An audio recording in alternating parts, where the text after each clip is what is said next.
Nah, sistem pernapasan serangga disebut sistem trakea sebagaimana sudah diketahui.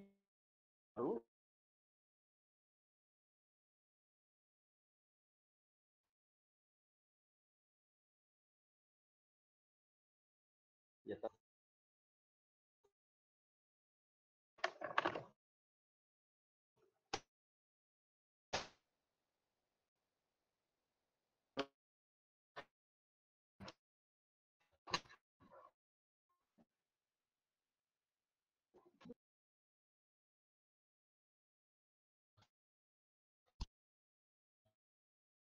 ini sistem trakea, gambaran sistem trakea pada serangga.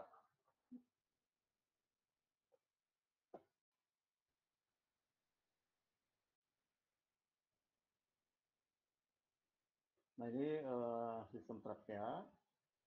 Ini trakeanya. Ini adalah spirakel. Nah, ini tubuh ya, permukaan tubuh ini kan. Permukaan tubuh serangga, pada permukaan, pada setiap segelnya ada spirakel, udara keluar masuk melalui spirakel, masuk ke dalam trakea. Trakea langsung diedarkan, dan ada di sini ada percabangan-percabangan, jadi trakeol, trakeol. Ya.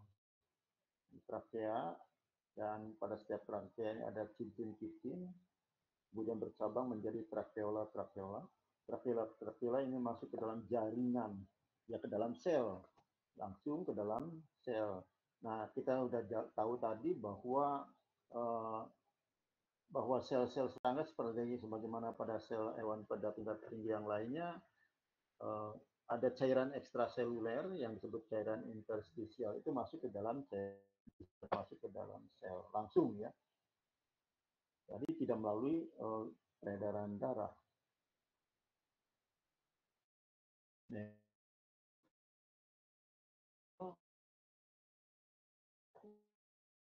Tubuh ada trakea, trakea bercabang,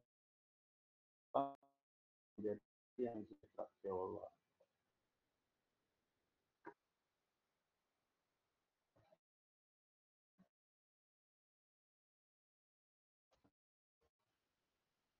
Yang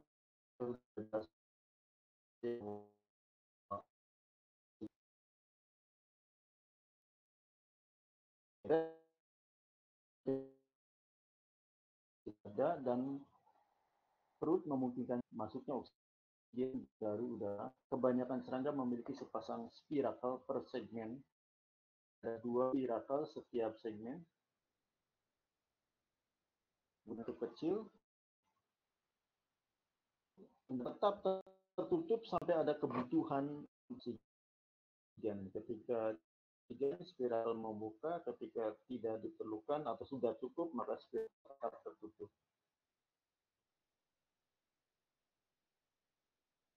Otot-otot yang mundur, barulah katup akan terbuka dan serangga mengambil gambaran sistem trakea pada serangga, sama saja seperti yang digambarkan tadi.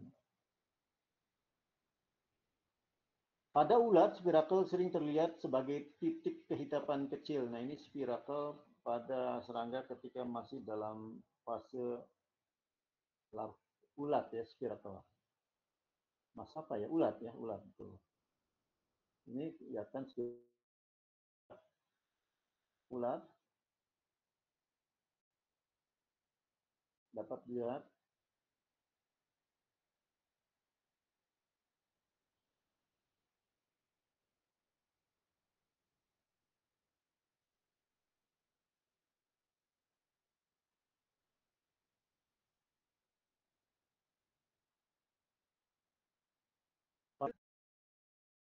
Air kan berbeda dengan di darat, jadi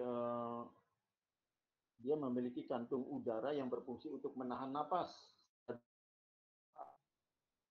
Mereka hanya menyimpan udara sampai kemudian muncul kembali untuk bisa bernapas secara normal. Jadi ketika masuk ke dalam air, serangga memiliki cadangan cadangan oksigen yang sebelumnya sudah disimpan di dalam kantung udara untuk bisa hidup selama waktu tertentu karena tidak bisa masuk oksigen ke dalam spirakel ketika berada di dalam air. Serangga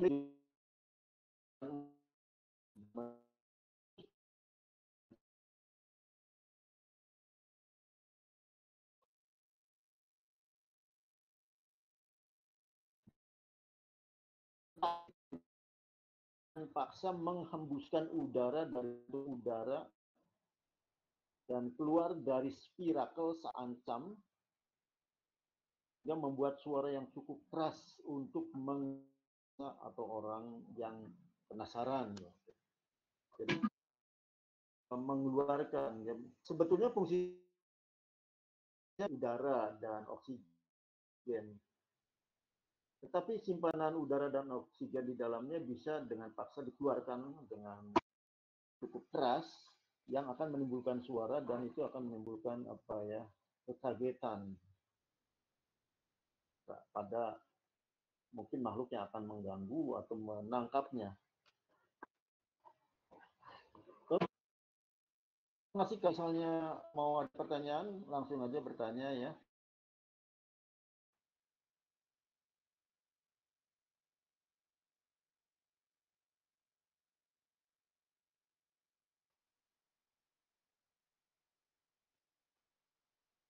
Sistem reproduksi. Ya, kita bicara tentang serangga betina memiliki 2 ovarium. Sama ya, dari banyak ruang fungsional. Ya, ini ruang-ruang fungsional yang disebut ovario. Ini ovario itu nantinya yang mengandung mengandung telur ovario. Produksi telur di ovario ini. Telur dilepas ke saluran telur. Ini ovidak ya, ovidak itu saluran telur. 2 saluran telur lateral untuk setiap ovarium bergabung di saluran telur bersama, ya, common oviduct. Telur betina yang telah ovipositornya.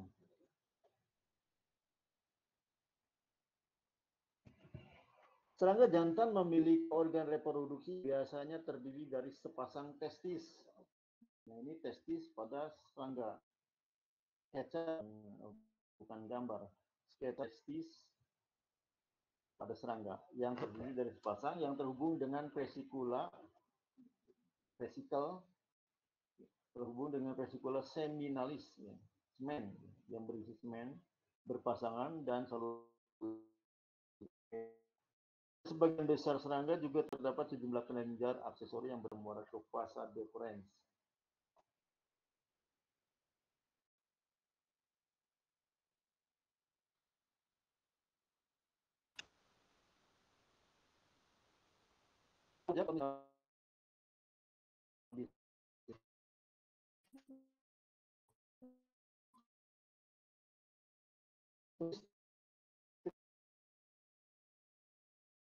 Sudah belum?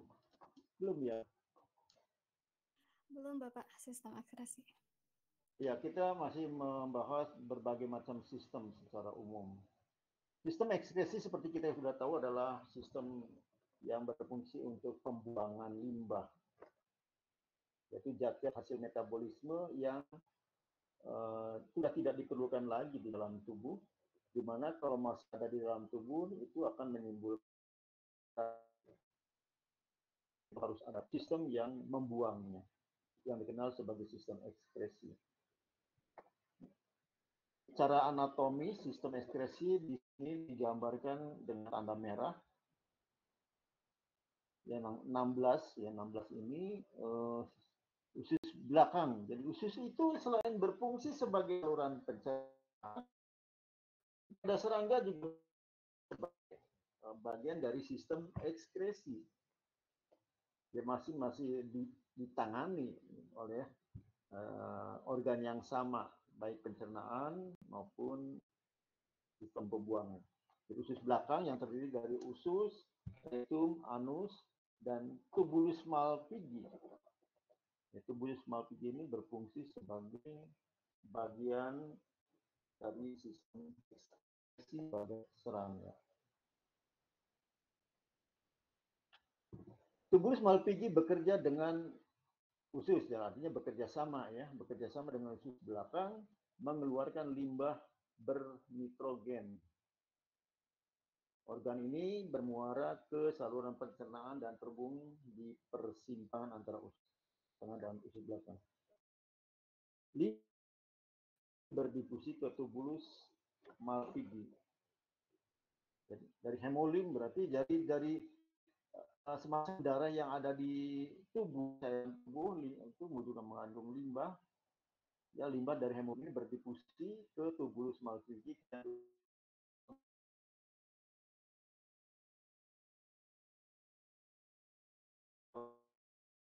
bagian dari kret.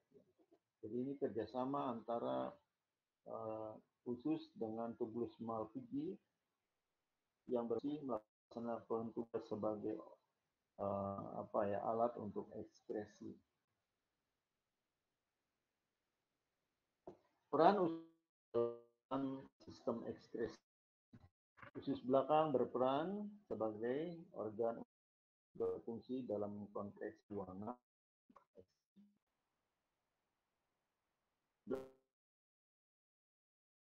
tiga dan menyerapnya kembali ke dalam tubuh. Selebihnya dibuang sebagai produk limbah bernitrogen. Fungsi ini memungkinkan serangga untuk bertahan hidup dan berkembang bahkan di iklim yang paling kering sekalipun.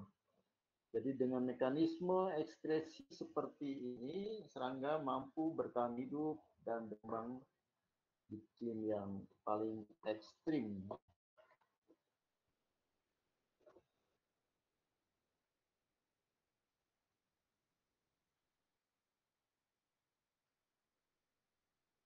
Tubulus malpighi. Ya, ini memperlihatkan tubulus malpighi yang terhubung dengan midgut.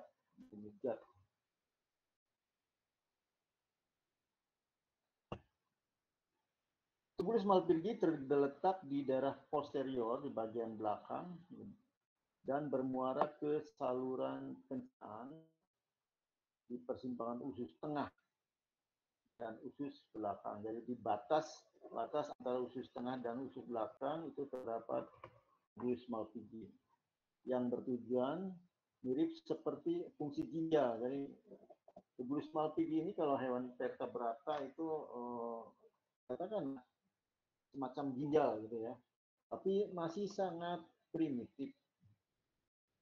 Bekerja dengan kelenjar dalam rektum untuk mengeluarkan limbah dari darah dan kemudian juga berfungsi dalam mengatur keseimbangan osmotik. Kemudian tubulus malpighi ini juga berfungsi menyaring air yang didaur ulang kembali untuk digunakan oleh tubuhnya. Tubulus malpighi berfungsi menghilangkan limbah dengan memproduksi urin dan limbah bernitrogen yang padat.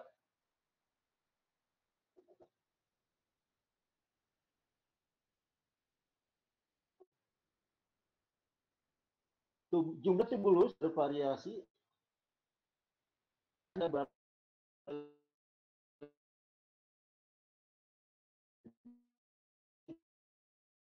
Itu hanya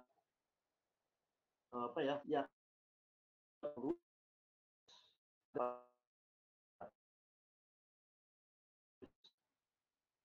pada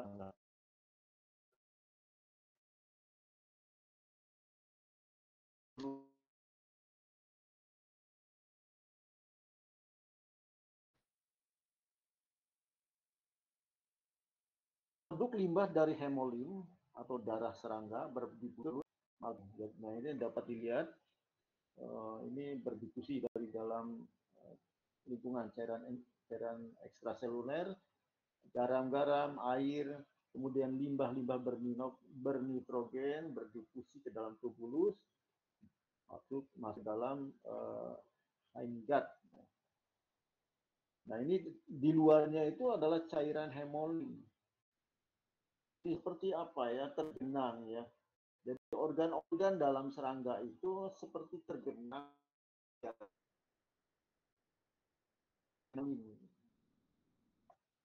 Mudah. Produk limbah dari hemolin berdifusi ke tubulus, ya, produk hemolin yang ada di bagian anggaplah bagian dalam tubuh ini adalah genangan hemolin, dan dalam hemolin itu dapat jaringan-jaringan berbagai macam sistem, ya, sistem organ seperti ini adalah sistem ekskresi. Jadi dikelilingi oleh hemolin. Produk limbah dari hemolin berdifusi ke tubulus, Malpighi, dan kemudian diubah menjadi asam urat, limbah semi padat, bermuat di usus belakang dan menjadi pelet limbah. Selanjutnya sistem endokrin atau sistem hormonal.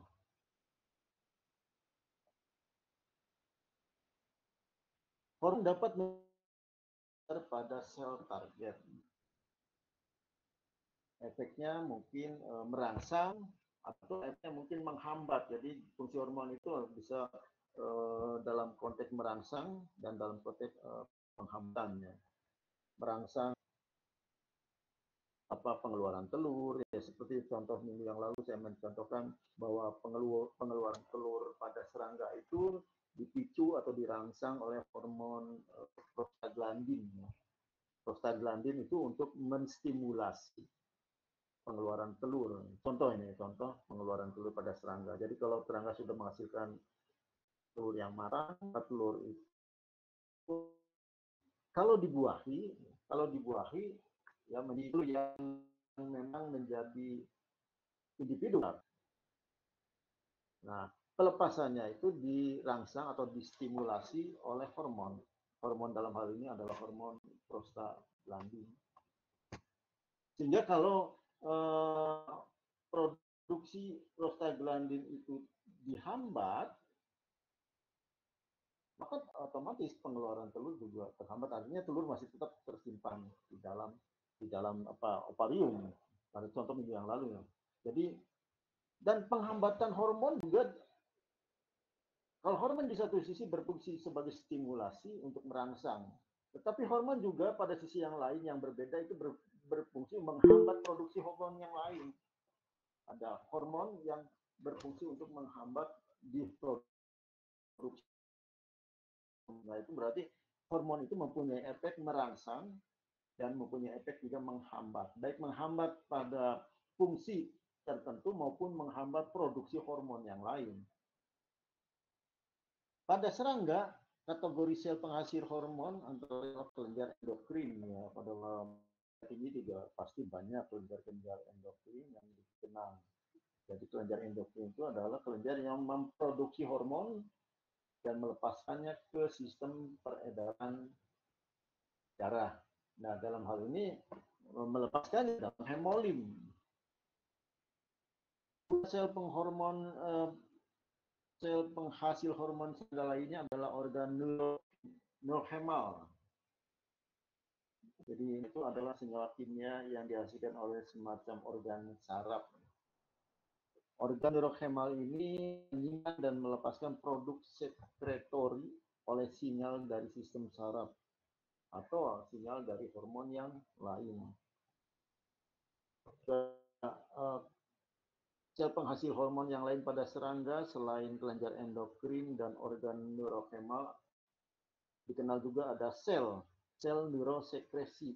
Jadi ini sel bukan kelenjar. Kalau kelenjar itu tersusun dari jaringan khusus untuk membentuk kelenjar. Sedangkan ini sel itu sendiri, ada sel yang disebut sebagai sel neurosekresi yang seperti sel ini seperti saraf.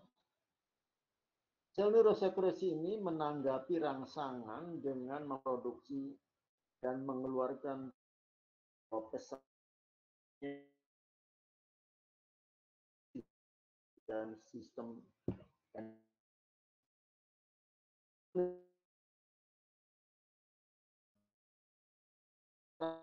dengan dihasilkan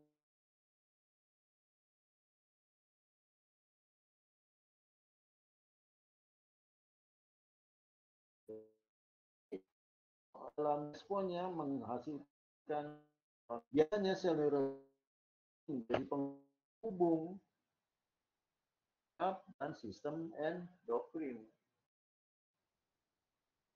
Ya, kalau sistem saraf, sedangkan sistem endokrin kan sistem yang menghasilkan hormon. Sistem saraf adalah sistem yang berfungsi menjalankan sel neurosekret sebagai penghubung antara sistem saraf dengan sistem endokrin.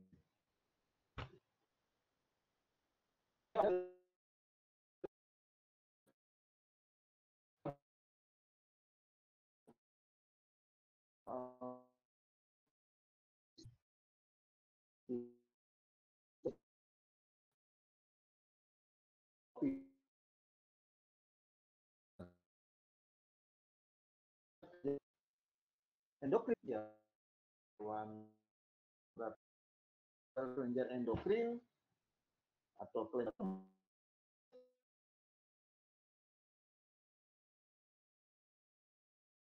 yang ada di dalam kendali hipofisis.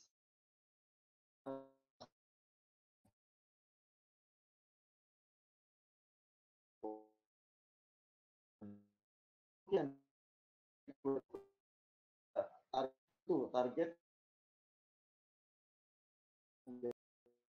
yang baik, kelenjar ovarium, pada renal, ginjal, dan lain-lain. Nah, hipofisis ini berhubungan dengan sistem saraf. Nah, ya, hipofisis ini berhubungan dengan otak. Ya, otak ini jelas sistem saraf yang murni. Hubungan antara hipofisis dengan otak itu melalui yang kita sudah mengenal sebagai hipotalamus. Ya. Hipotalamus itu penghubung antara otak dengan hipofisis. Hipofisis kelenjar hormon. Otak adalah sistem saraf. Tetapi hipotalamus itu sebetulnya juga adalah lebih merupakan bagian daripada sistem saraf hipotalamusnya sendiri. Dan itu adalah sel-sel sekretori. Itu adalah sel sekretori yang dari sisi anatomi ia adalah bagian otak, tetapi sel-sel sekretori itu bisa mengeluarkan senyawa kimia, ya senyawa kimia yang akan bertugas untuk memberikan tugas perintah kepada hipofisis, ya memberi perintah kepada hipofisis untuk mengeluarkan masing-masing hormonnya. Hipotalamus ya, seperti misalnya dia mengeluarkan FSH,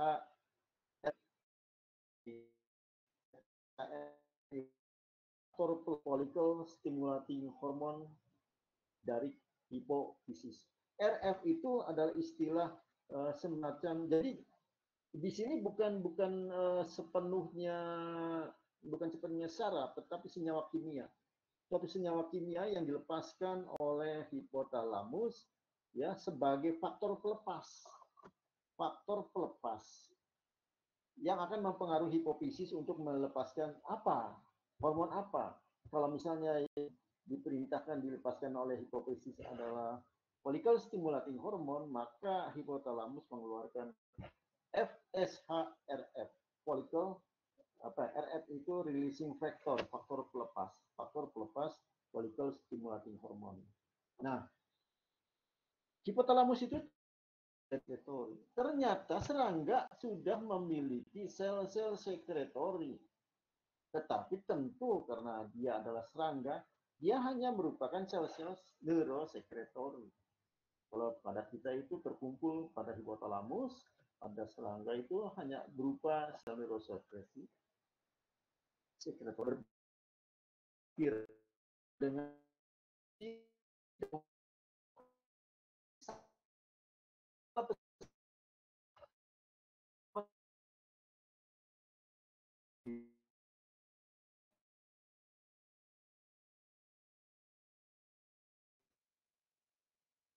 dan juga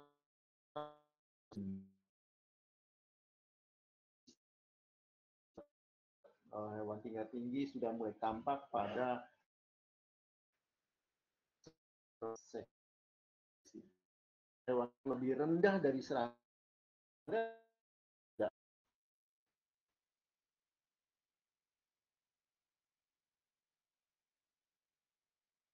menghasil apa testis itu bagian pada organ kelamin laki-laki yang menghasilkan testosteron, kemudian lemak tubuh dan bagian dari keempat. Untuk waktunya 4 menit.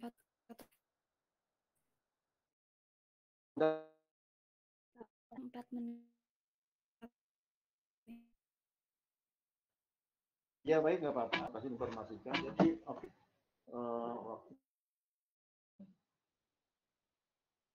kita sedikit lagi mungkin ya, oh nanti lagi loh. Oke, sekarang waktunya sudah habis. Kalau tidak ada pertanyaan, izin ada pertanyaan dari Fauzan. oh, bisa membukanya gimana kalau kemukakan aja di sini. Mana ya? Boleh Bapak sama. Mohon izin ya Pak.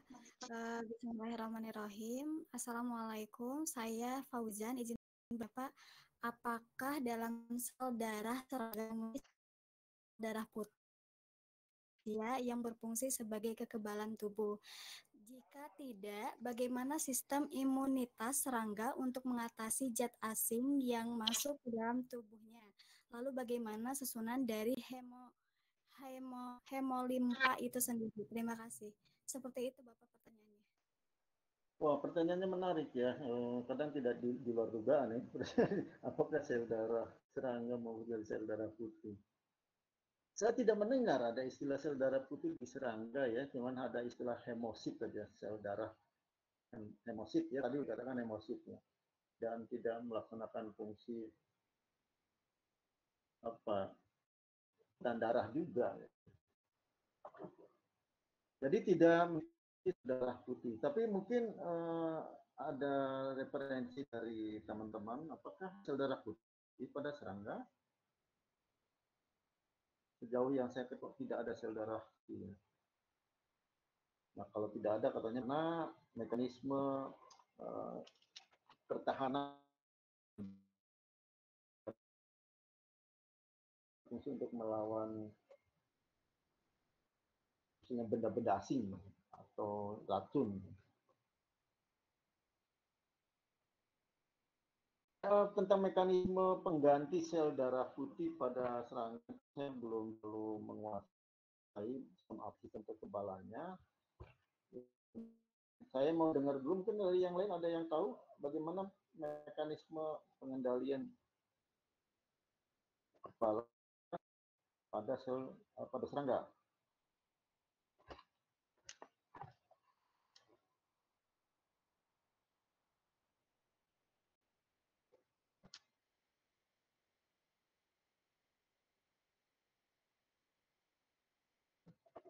Bukan dengan menggunakan, tetapi bahwa serang dalam hemolimnya itu terdapat tentu banyak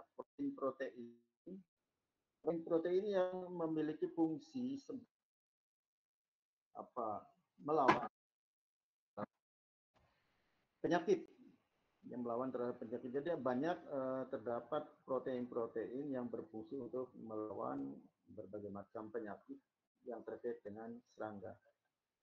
Dan itu tersebar di dalam hemoglobin sebagai sel, tetapi sebagai protein tertentu yang memiliki mengatasi sesuatu yang tidak diharapkan sebagai hal ya, sebagai penangkal. Jadi dilaksanakan oleh protein langsung, bukan oleh sel. Dan sel itu yang melakukan tugas untuk menangkal penyakit itu adalah protein-protein tertentu. Ya. Seperti misalnya virus itu kan bisa menginfeksi organisme hidup dengan menggunakan proteinnya. Protein di mana? Proteinnya ada pada tonjolan virus ya. Pada tonjolannya itu ada proteinnya. Dan protein itu bisa melekat dengan inang ya, dengan sel-sel inang di mana dia akan mengambil alih fungsi dari sel yang seharusnya dia sel alami, sel-sel inang itu menghasilkan memproduksi selnya sendiri, DNA-nya memproduksi untuk menghasilkan DNA sendiri. Tetapi ketika sel virus itu menginfeksi, ketika sel tubuh memiliki protein yang dapat melawan infeksi protein virus, kalah gitu ya, karena tidak memiliki protein selnya ya pada permukaan selnya. Itu akhirnya sel akan dimanfaatkan untuk menghasilkan DNA virus, bukan menggunakan sel banyak DNA virus, sel-sel yang bukan DNA.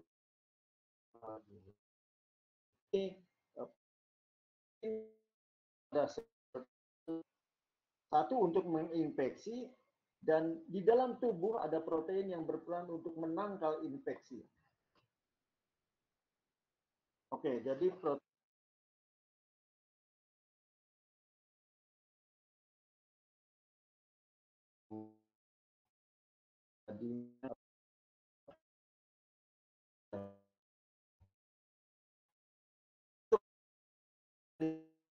Bapak tidak terlalu tahu persis ya, mungkin nanti saya cari seperti apa mekanisme kerjanya, karena ini memang pertanyaan yang bagus, menarik ya, menantang ya.